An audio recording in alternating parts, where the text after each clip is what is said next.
Hi, everybody. It's Tim Pohanka, and I'm here with a special episode of Fredericksburg Strong. We've been talking about how to market during the pandemic, and we've had some guests on. This is one of my favorite guests, one of my favorite people. I never have a bad time whenever she's around. Smile lights up the room. A lot of great information. I will tell you, does a great job and is got a unique perspective on everything she does. I've got Kathy Dixon from OES Communications. How are you doing, Kathy? Great. I'm so happy to be here, Tim. Thank you for having me. Well, thank you for joining us. I know you've been busy, you've got a lot of things going on, but I want to start with this. You specialize in video and with some in the digital space, correct? Correct. If you could give anyone advice right now who's got a small business, what would that be? From the video perspective, I think a lot of the time people overthink how to even get started.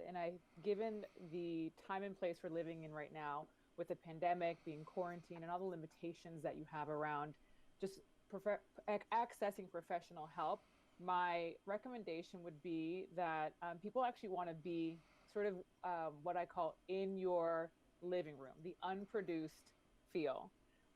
Everything from small businesses to churches.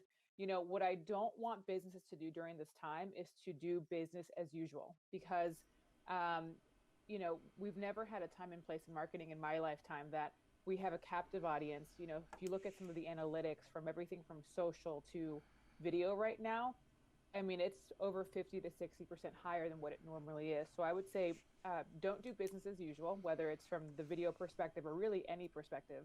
And just get started with unproduced. People want to feel that sort of unfiltered behind the scenes feel of your marketing and messaging right now. Now, when you say that, you're talking like me out there with my phone, just taking pictures and video. Is that what you're saying? As simple as that at times. I work with a variety of clients in different industries, everything from automotive to hospitality, the mental health space, and the one thing I'm seeing across the board that's working really well is having these sort of more honest conversations of what the real time changes look like in your business right now. People want to rally around the people they support, but it needs to be very simple messaging, right? And I think a lot of the time, um, we're so concerned about the different revenue streams or how we're going to continue having business move forward and make the progress that we want. And ironically, although I would say marketing has never been easier because of the captive audience, it also needs to be the most simple right now that it's ever been. So if you're let's just say that I'm a small mom and pop retailer, and you're looking for that message that you'd want to put out there. Uh, Give me an example of some of those things that they should be looking for. Those moments they would want to capture. So, I'll give you a great example. I have a client down in the Tennessee region. They are a restaurant, hotel, speakeasy group. And really early on, their industry has been hit very hard, as have many. But not being able to have guests come into their restaurants, no one's really booking hotels right now unless they absolutely have to travel for work or health reasons with family. We have to look at marketing really from a metric standpoint, right? So what can we measure right now? So the goal I think has to be set by the business. So for them, the goal was to grow their social following. That's an easy one to sort of add to your list right now. Their second goal was to stay relevant in the conversations happening in their community. And then the third goal was to create this sense of becoming the social glue for that part of Tennessee they're in. They're known for being a space that does a lot of events that people buy tickets to. And so we had to rethink those three goals in a way that we could actually accomplish that right now. And so I would say, for any business owner, whether small or large, sitting down and saying, what are my goals? And I'm not talking about revenue goals, right? Because there's only so much you can control from a buying perspective right now. But really, it's how do I get into that conversation and accomplish other goals that I may have? And then from there, it's really backtracking. I would say if you haven't invested time in social media marketing, this is the time to jump into the conversation. That is where a lot of the action is happening. And I would say another really low hanging fruit for people is email marketing, right? I don't believe that social media marketing can be successful without email marketing attached to it because they really feed off of one another. And so, does that answer your question, Tim? It does, because when you think about it, you need, you just mentioned at the end about having some email marketing. It does take reach and frequency. You can't just have one message out on one channel and hope that that's going to resonate with everybody. You've got to get that message out in multiple ways, multiple streams to make that happen.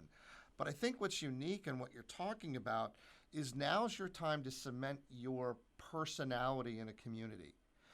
Make it about who you are in a community. You're not just a sterile person inside of this space. Every small business has a story to tell, and that's what makes it unique. People look for a hole in the walls. They look for the places that they can call their own, a cheers, so to speak, of where everyone knows your name. And that's kind of what you're talking about, is how do you cement yourself in that role? Yeah, most of us have probably read a book or an article. When it comes to marketing, it's the know, like, trust factor, right? That's pretty standard marketing knowledge if you're in this space or have sort of dabbled in learning more about marketing. I think right now, what people want to know is what's happening to you real time, because I think a lot of us are feeling some overlapping, emotions on any given day. My reality might look different from your reality and from our neighbor's reality, but there is some overlap in all of our stories. And so I'm really grateful for the clients that have been willing to really experiment, right? Because that's what marketing is. It's an experiment and seeing what works, and then from the information we get from a week's worth, a month's worth of time of doing it consistently, we can really make some more informed decisions and pivot. And so, one of the things that have worked really well for us, to your point, is being very frank in our conversations, whether it's through email, whether it's through social, and really the conversations, although they may be the same conversations, you'd approach it completely different on social than you would on email, right? Email is really an ability to get into someone's inbox and having that personal conversation so you can elaborate more. But regardless of what stream you're using to communicate, I think the best method right now is to just be honest about what business looks like for you right now. And that's how people feel sort of empowered to support you or share or refer people, whatever that looks like in the business. A lot of people get so worried about the artistic value of what they're trying to do. How does my commercial look? Does it look artistic? And that's really going against what you're talking about in this case, is that it isn't about the art value, it's about the real value. Yeah, 100%. And I think there's a time and place to really worry about the aesthetics of a message, but even for video, we'll go back to just the video example. In a best case scenario, I would want you sitting down and really loosely scripting out, and I'm not talking line by line where everything is memorized, but what is the message I'm trying to get across in this commercial? What is the emotion I'm trying to get across, right? Because video marketing needs to really tap into both. And people, I think just by nature, we want to do things really excellently, right? Our audience has more grace for us than you think. And I think it's just a matter of getting into action and starting to put the message out there and always keeping the conversation open, right? So you're not talking at your audience, you're talking with them. And really, I would love for you to solicit real time feedback as you go, right? That call to action can be feedback right now. You mentioned video, and I want to talk about that. The power of video right now is off the charts. When you look at video consumption in this country, people are at home, they're looking for things. Yeah, what is the power of video right now versus ever before? There's a real difference in reading versus writing versus the actual production of real time video and seeing someone, their facial expressions when they smile. Just this conversation, people can really get an idea of who we are as people, and I think that is exactly the power of video. It gives people insight that we can't get across in words, we can't get across in visuals necessarily. um, Video really allows us to connect emotionally with our audience, and ultimately people are buying from a person and not a business, right? The restaurants you go to, a lot of the time it's not necessarily that the food is the most mind-blowing option you may have, but it's the people who work there, how they treat you, the way they remember your order or the place you like to sit or the quirks your kids have. It's the emotional aspect that makes video, I think, the best option for marketing most of the time. Well, I think especially now when you look at an era where you're going to have more people wearing masks. Now, obviously, we're separated by quite a bit of distance right now. Uh, but when you look at that and you see commercials or you see people in masks, you're not seeing any type of real emotion, except for if you can talk with your eyes, and I've been told I can't. So, those types of things I think are really important to get out right now. And that consumption and that desire to watch that video, I mean, you're right, they want that personal interaction. Hmm. And it's funny. So we do video, but we look at all the marketing we do from a branding perspective first, and then marketing perspective second, right? Because the two really are built up in a relationship at the same time. And so you'd be surprised, Tim. I think your organization is unique. Part of it's the longevity, part of it's the intentionality. But most businesses haven't taken the time to share about who they are, their story, how they got started. So even what we call, really the cornerstone content, the evergreen content, the content that's going to live right now and 5 years from now. Tell that story because most likely your audience hasn't been told unless you've told them. And so that's really low hanging fruit again, video content that if you don't know where to start with who we are, how did we get started, why did we get started in this industry, what are we passionate about, and then your audience can start telling your story, which is what we want. We want to create those raving fans who feel like they're a part of the DNA of your business. It's interesting because it's almost like it's you're reconstructing your business in a social in a video or a social setting that you're getting out to people. Whether it's, hey, this is how I learned to be a chef, or this is how I learned to be a photographer, or this is how I learned to be getting pool maintenance. I mean, it doesn't really matter what that is. It's almost like you're going back and you're rebuilding your business or your message from the ground up, not assuming that I'm a great place to eat anymore. It's, hey, this is how the care it takes to go into getting there, or this is the journey I had to becoming that chef. So you're right, it does give you a Yeah, unique and if opportunity to really tell that backstory. yeah, and I would also add to that, Tim, that if your business is in a position to give back, that should really be a part of your marketing strategy right now as well. Giving back can be anything from this sort of content, right? Podcasts where you're giving out really valuable information people can listen to in their car rides or at home or, in between activities, or whether it's actually physically giving something away, again, meals or um, supplies of any sort. Giving back should be a part of your strategy at all time. And I think that's really one way you can show your community you're invested in them. Yeah. My dad once told me that the best thing to always remember is you got to give more into a community than you ever take out. And I think that's exactly what you're talking about. I want to shift a little bit. Talk to me about what that's like from a small business owning, from managing the small business, managing the family. There's a lot that goes on in there. Hmm. Um, wow, I think some days I don't even know how it all works together. People around me would probably tell you that um, I'm generally a very organized person, very much a go-getter. I will say the quarantine has really uh, confronted some of these things that have been a part of my life for a very long time. Again, that sort of pacing and organization and structure. It's really put a wrench in what takes years to build in a family system. But like you said, Tim, being a mom of two little boys under the age of 6 and having a husband who, at a moment's notice, has to go. It really makes for a dynamic life.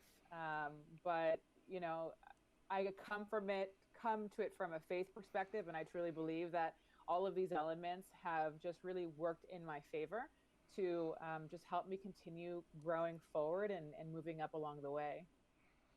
So, I think it's unique to think about how you've been able to really establish a business while you're managing all of these other items that go on in everyday life.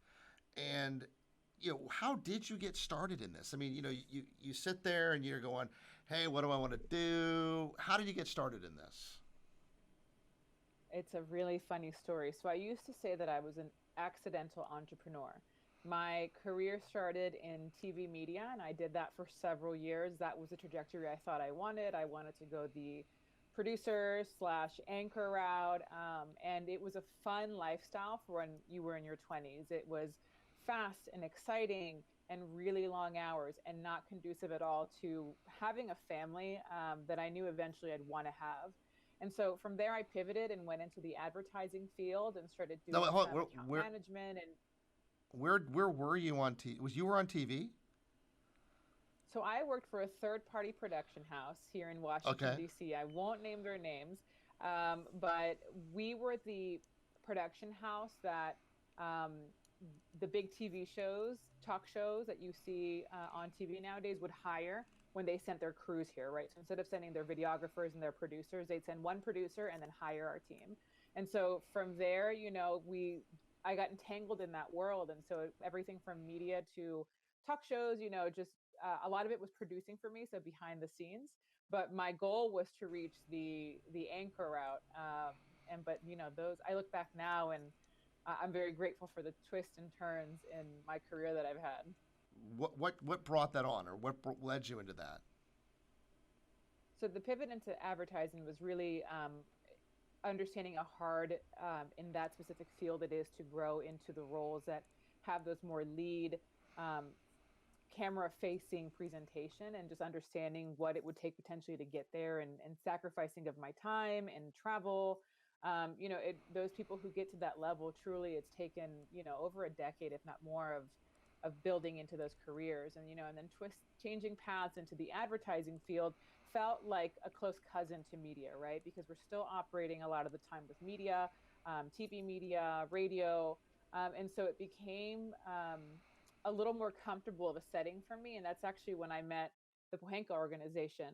And then it's just so funny, Tim, when I think back, the owner of that company felt that I was really good with people, and he wanted to put me into a brand new sales department. And I wasn't interested in becoming a salesperson for him. And really, we got to an impasse where it was either start this department or there's no job for me anymore. And so I said, okay, it's time to move on. And I did some short term work in the contracting world, government contracting, managing communications plans. So, again, that combination of marketing, communications, video production. Um, and then it was right before my wedding, and the government contract did not renew, which meant I was out of a job, and I was relieved. I mean, it's terrible timing, but relieved I no longer had to do that job. That was a sort of 7 to 8 and proposal writing, and not at all what I wanted to be doing. And my husband said, you have enough experience in the media world. Why don't you just start something of your own? And I was in my mid to late 20s at that point, and I said, who's going to hire a 27-year-old to manage their video production? I don't even own equipment. But just him saying that at that point was enough to kind of get the wheels turning and saying, well, what if, kind of changing it from who would to what if. And I think what if is really a great question to sort of ask yourself and allow yourself room to dream. And, things just worked out. My first contract was a small mommy blogger here in the Bethesda, Maryland area. And then that grew into some marketing work for a larger yoga studio. And then right around that time, the company that wanted me to be a salesperson went out of business. And I remembered a few of the clients that we had here in the DC area. And I reached out shortly after that and said, hey, I know they shut down. Who's doing your video work? And that opened the conversations with a few of them. And that was enough to kind of get me going. And so I bought my equipment, and I was working 30 days later with, different video clients. So you didn't want to be involved in sales, and then you ended up And here I am. being in charge of sales and marketing And I love it. and accounting and everything else. I mean, that's an amazing journey. And you're right. It's that what if? What if I hadn't done this, or what if I hadn't done that, or why not? And that's an important thing. It's ironic, maybe he was right back then, but Well, hold on, wait. I'm He's right. headstrong. Might He have was been right. He might have been right. Hopefully he's not listening. He might have been right. I Well, was more young, importantly, and I wanted what I wanted at that time. yeah. Well, the other part that was important to note is that your husband was right. So he may want to get a copy of you What? saying that he was right to tell you to He get that always started. tells me that he was the original fan. There you go. So he's very invested in OES. I like that. I like that. I like that. So so him being in the military, he's been all over the place. Now he's got a unique job All over the in place. in the military. He's the one. If a jets are in the air, they can't get anywhere without him. He's got a pretty important job there.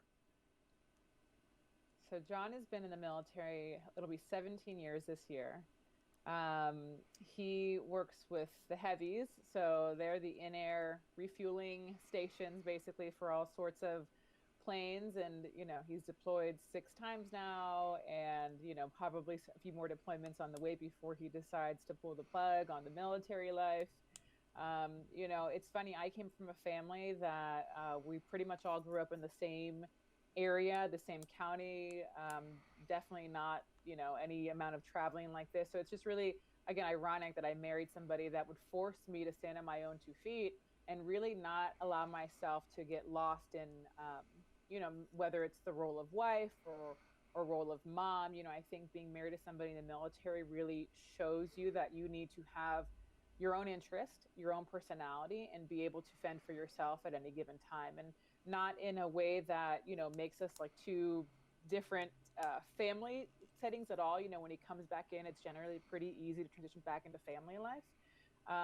But I'm so grateful that it worked out the way it did, because it really has forced me to not latch on in a way that just I get lost in. I think it's great that you're able to grow in your trajectory of the things that you want to do while he's still carrying on his military career. But you come back together in that family unit, which really shows that you're supporting each other and helping each other grow. Yeah, for sure. I know this isn't a marriage podcast or a relationship podcast, but I think that's, marriage is a very unique relationship that you really have to make some choices along the way. My husband was sort of what you would call the eternal bachelor when I met him. He had been in the military for close to 10 years at that point and traveled all over the world, and had really just enjoyed living the lifestyle and the perks of that.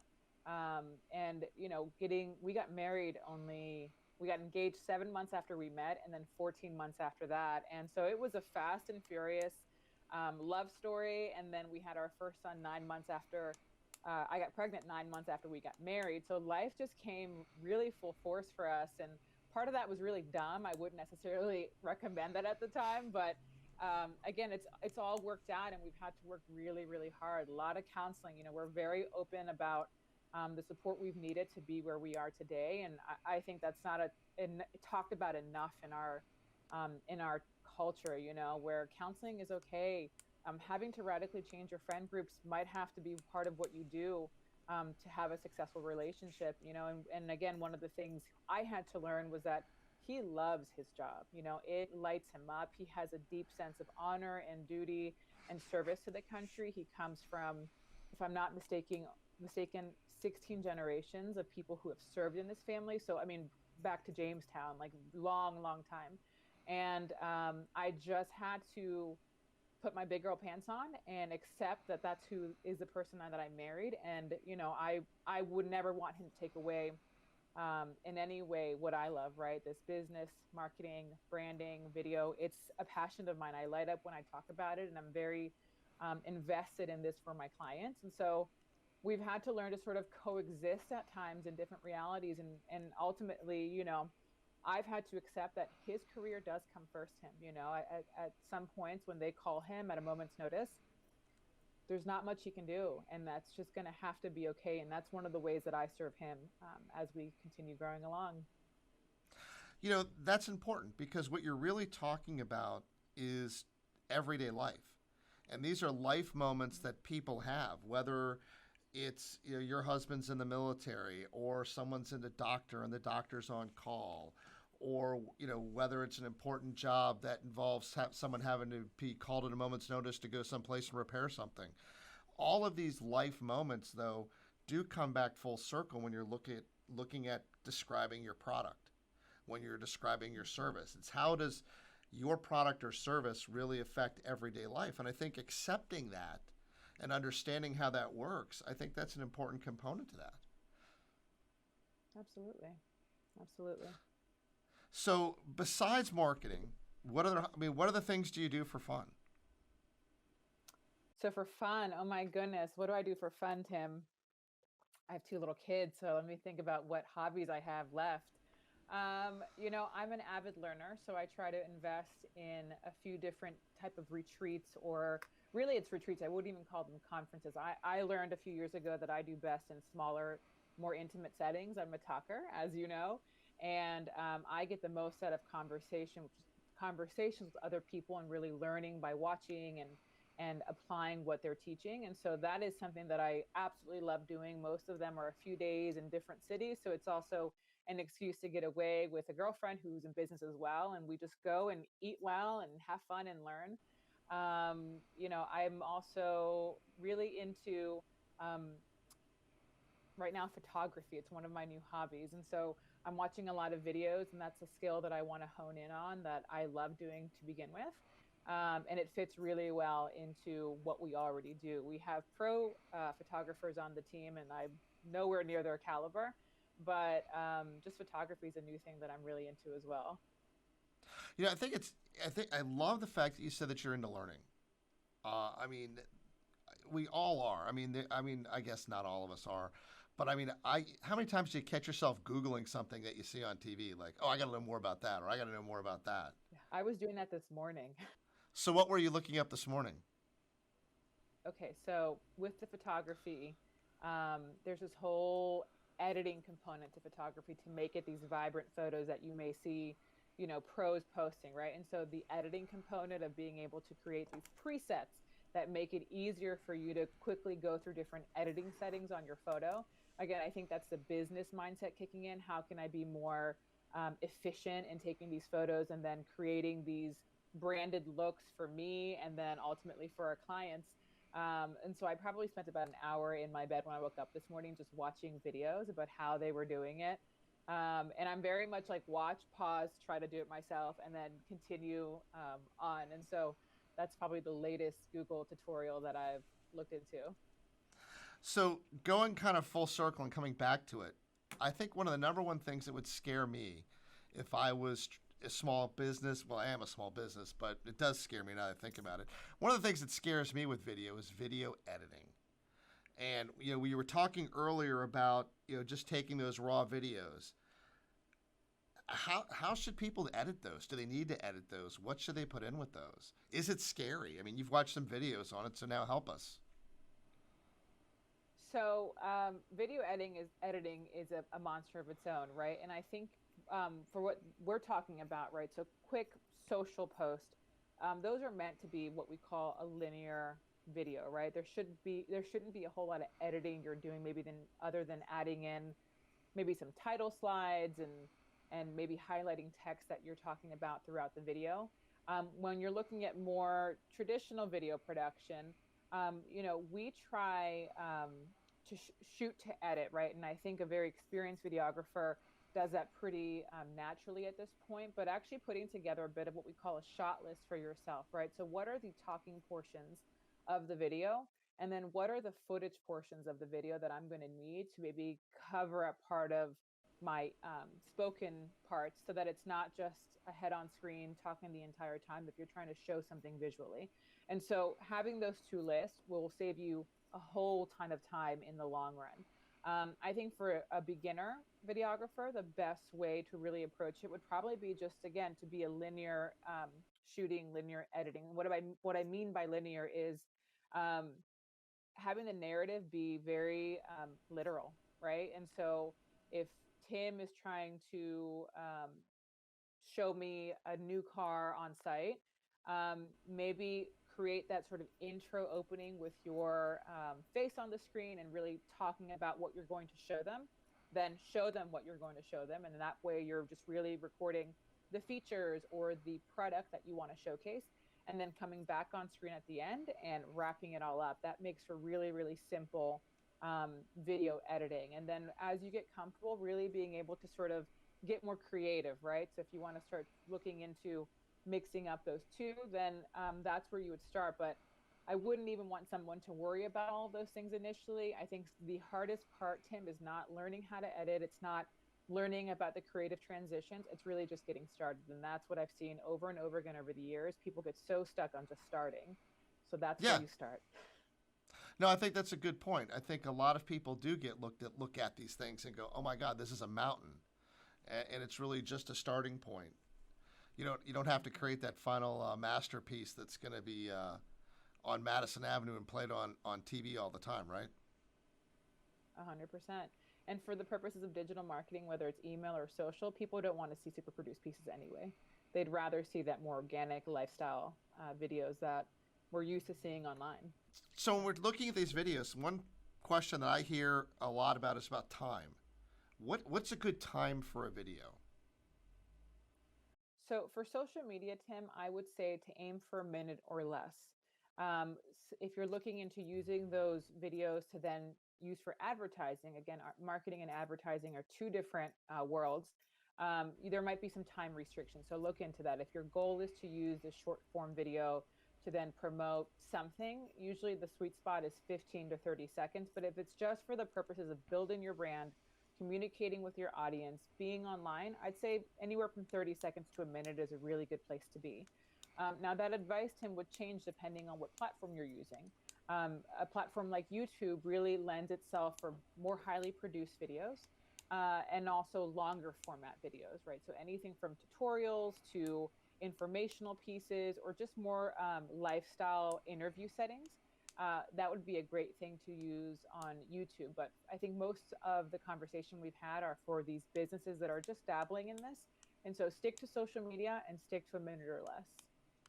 Now, even in that time frame, they could still tell a long story just in smaller segments, right? 100%.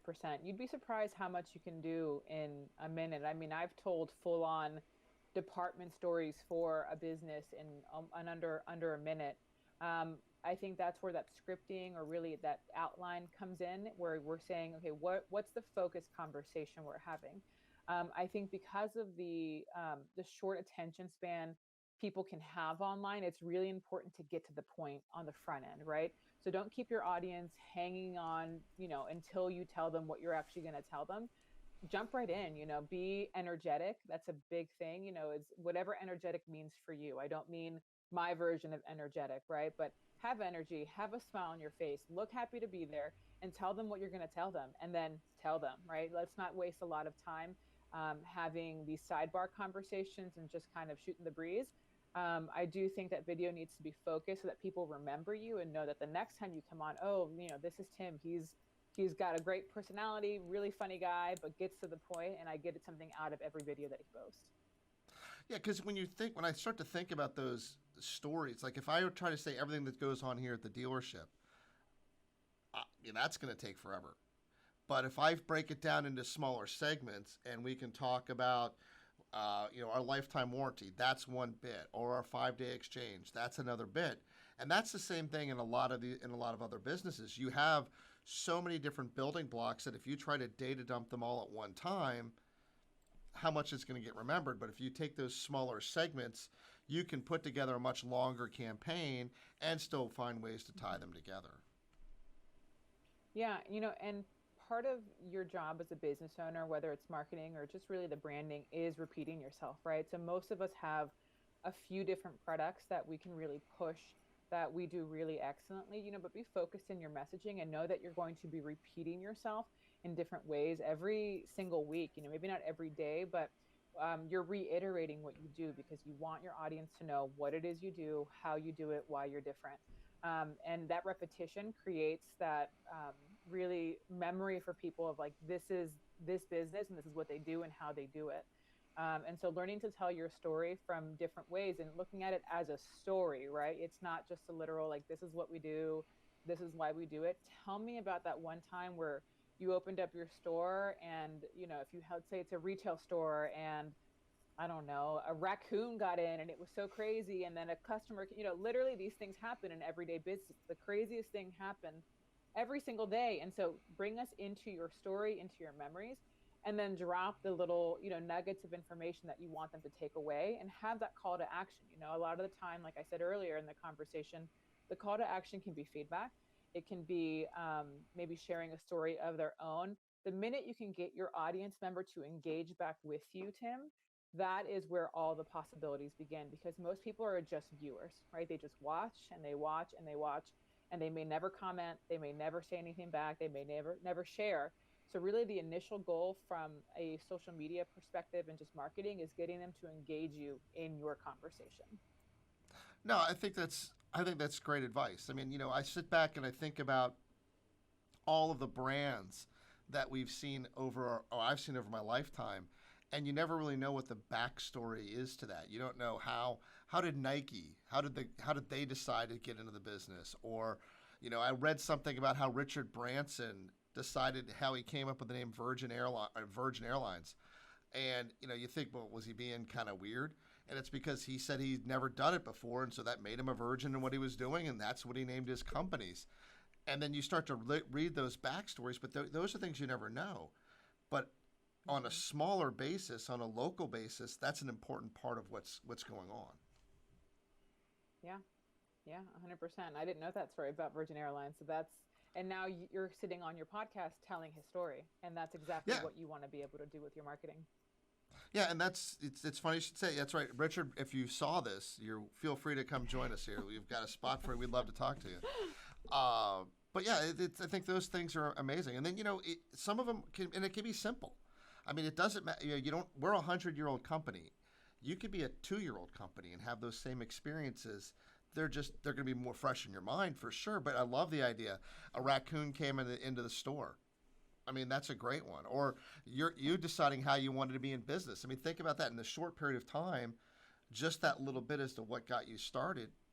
That is a story to tell. Right. And we're not meant to tap into necessarily every audience. And so also knowing what who's the person you attract, right? So you, Tim, as a person in your setting, you attract a certain type of person more easily than perhaps one of your employees does, right? And so you leveraging that, and not in a necessarily manipulative sort of way, but I know that I attract a certain range of business owners, and I know the stories that I tell that engage them really easily. And and that's come through a lot of trial and error, knowing what to say and how to say it. And so think about your business and you yourself as an owner. What is unique about you? Who do you attract? What kind of conversations do you find yourself having a lot? And then when do you light up the most, right? I'm thinking about one client right now who is in real estate, and he does really well in the DC metropolitan area. But it became very clear to me after several of our marketing consulting meetings, that he was most passionate about mentorship. And it was a topic he wasn't talking about at all. He's passionate about mentoring new real estate agents. He's passionate about giving back to the community. And his story went back all the way to his childhood, when his parents bought their first home, and they were immigrants to this country. It wasn't a big you know amount of money they could really afford to invest into their first home. But he remembers that real estate agent treating them um, like they were millionaires, right? So that level of service just stayed with him for over 20 years. And he's so passionate about doing the same for his clients. So whether he's selling 2 3 million dollar homes, or someone's starter apartment for rent, um, that's his backstory, right? And so all of a sudden, this person in this industry that can feel quote unquote saturated, I don't necessarily believe in that at all. He's now differentiated himself by telling his personal story, and it's so clear why he's passionate, right? So what's that for you is really the question I would ask you to think about. Well, you're right, because it is, you are creating fans of your business or whatever you're doing, and it would be great to say that 100% of the population wants to do business with you. That would be an amazing goal, but we have both Ideal. but we both know that's never going to happen.